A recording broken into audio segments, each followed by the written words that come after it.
Hapo, kuna siku hapo. Panapa tadi. Luki. Yo aku kubane mah. Ngorwa nacho chimshini. Chino karikeira. Pamogonogara zvipa nemuchenjere ngorwa maspinini papo. Ulipo moto ukashamwa. Moto ere. Kurova zumbani. Moto atomuzunda usapai gara. Ndora ngomai nokutsvagirai.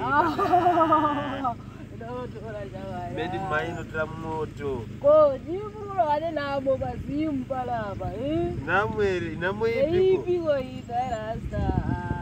Tiri kungokusvikiya kiya kamukuti. Ko munaka kuenda kwana Davido. Davido taidodiko kwaDavido tasina kuinvitwa akazodeni mama akainvitwa. Ini vakandiinvita wangu but handine kumapati kwemanga. Kazi. Ndipe mari kazi. Davido ana mari yakawanda mundidariro bei.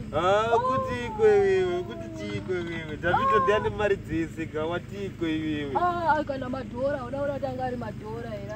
Kazi watiko mari kaiyoyo, hati mari dhora inototenga tuma bhiso kairoro. Ndakada $100 wangu. Saka chimbokandai kapanapa titofaka nekunakirwa kanhamo kamuZimbabwe. Kuna vanhu vanotoshanda kumaini kwangu koko. Ndakatenga mugodi ke, ndakatenga gomba kapasera.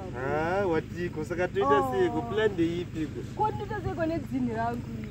Mira kandikutsvagire moto kawatoita seko. Moto wangu taga moto. Toita seko saka mene. Kozivoka Zumbani tako. Zumbani makuva Zumbani kochidzikitika. Zumbani innovation wangu. Zumbani. Handiendi zvokufukira mazuva anaya. Kukufukira ndiyo number 1 kamatiti. Unoona kuita nokusmoka kari chikurova straight kumalungs.